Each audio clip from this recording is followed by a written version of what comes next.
Charles Robert Darwin was born on February 12, 1809, in Shrewsbury, England, into an affluent and intellectual family. His father, Robert Darwin, was a respected physician and financier, while his mother, Susanna Wedgwood, came from the wealthy Wedgwood family, known for their pottery empire. His family's lineage was one of scientific and entrepreneurial achievement, with Darwin's paternal grandfather, Erasmus Darwin, being a well-known physician, natural philosopher, and early advocate of evolutionary ideas. This background created an environment where scientific thought and intellectual curiosity were highly valued. Darwin's early life, however, did not immediately hint at the great thinker he would become. As a child, Charles was not considered a brilliant student. When he was sent to Shrewsbury School, a traditional boarding school, at the age of 9, Darwin found the strict classical curriculum tiresome. The focus on Latin, Greek, and rote memorization did little to engage his growing interest in the natural world. Instead of excelling in academics, young Charles spent his time collecting insects, minerals, and bird eggs, much to the frustration of his teachers. His father, concerned about Charles's apparent lack of academic direction, once despaired, saying, "You care for nothing but shooting, dogs, and rat catching, and you will be a disgrace to yourself and all your family." Yet beneath this surface of youthful distraction, there was an intense curiosity about nature. Darwin's love for collecting things was not mere child's play. It was an early expression of his fascination with the diversity of life. He had a meticulous eye for detail, an insatiable drive to understand how things worked, and a willingness to observe patiently, traits that would later serve him well as a scientist. In 1825, at the age of 16, Darwin was sent to the University of Edinburgh to study medicine, following in his father's footsteps. However, his time at Edinburgh was far from successful. Darwin found the medical lectures dull and was horrified by the brutal reality of surgery, which was performed without anesthesia at the time. His aversion to medical studies led him to neglect his coursework, preferring instead to explore the natural world. During his time at Edinburgh, Darwin became involved with the Plinian Society, a student group dedicated to natural history. It was here that he met fellow naturalists and began conducting field research, studying marine life in tidal pools. One of the more influential figures he met was Robert Grant, a leading naturalist who introduced Darwin to the study of invertebrates and the evolutionary ideas of the French biologist Jean-Baptiste Lamarck. Though Darwin would later reject Lamarck's ideas of inheritance of acquired traits, his exposure to such evolutionary thought was significant. Realizing that Charles had no passion for medicine, his father proposed a new career, the clergy. In early 19th century England, becoming a clergyman was a respected and viable career path for an educated man with an interest in nature.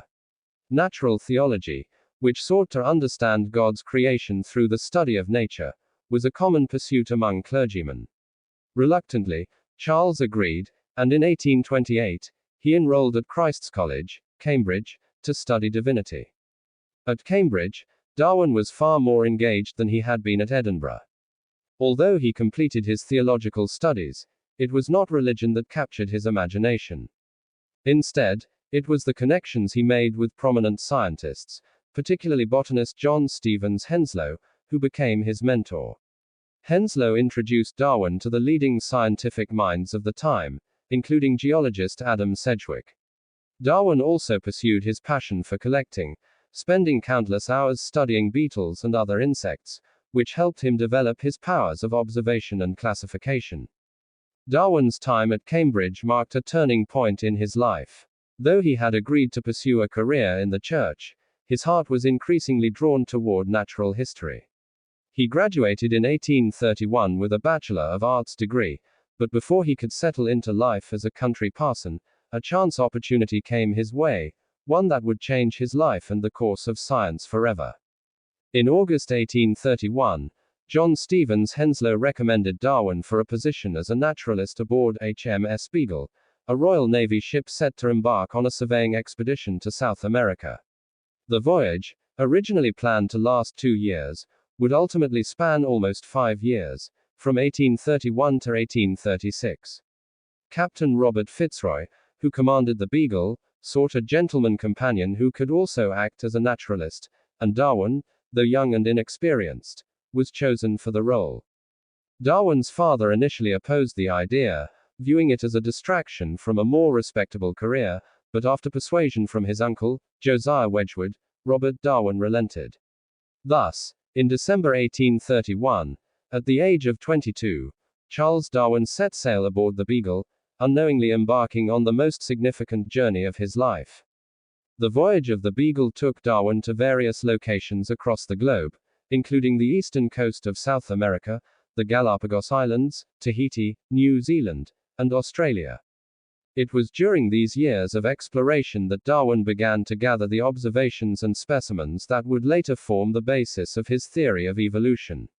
He was deeply impressed by the geological formations he encountered, such as the volcanic islands of Cape Verde and the coral reefs of the Pacific, which led him to question the young age of the Earth, as suggested by biblical chronology. In South America, Darwin made one of his most significant discoveries: fossils of extinct animals, such as giant armadillos and sloths, that were remarkably similar to modern species. These fossils suggested that species were not fixed and unchanging, as was widely believed, but could go extinct and be replaced by new forms. Darwin's growing suspicion that species changed over time was further strengthened during his visit to the Galapagos Islands. There, he observed that the island's finches, tortoises, and mockingbirds differed from island to island, yet were all related. These subtle variations in species, shaped by the island's distinct environments, would later become crucial to his understanding of how species adapted to their surroundings. Throughout the voyage, Darwin kept detailed notes, collected thousands of specimens, and wrote extensive letters back to his mentors in England. By the time the Beagle returned to England in October 1836, Darwin was no longer an inexperienced young man but a seasoned naturalist with a wealth of new ideas and insights. After returning from the voyage, Darwin settled in London and began the enormous task of cataloguing and analyzing his collections. He was overwhelmed with the sheer volume of material he had gathered, and he enlisted the help of experts in various fields to classify his specimens. During this period, Darwin became a member of the scientific elite, gaining the respect of influential figures such as Charles Lyell, whose geological work greatly influenced Darwin's thinking about the age of the Earth and the slow, gradual processes that shaped it. As Darwin sifted through his observations, the idea that species were not immutable but could change over time began to solidify in his mind. The key to this transformation, he realized, was the mechanism of natural selection. Inspired by Thomas Malthus's essay on population growth, Darwin understood that more individuals are born than can survive, and those with traits better suited to their environment are more likely to survive and reproduce. Over time, these advantageous traits become more common, leading to the gradual evolution of species. Despite the clarity of his ideas, Darwin hesitated to publish his theory. He knew that his views on the origin of species would be controversial, particularly in a society that largely adhered to the belief that each species was created by God in its current form.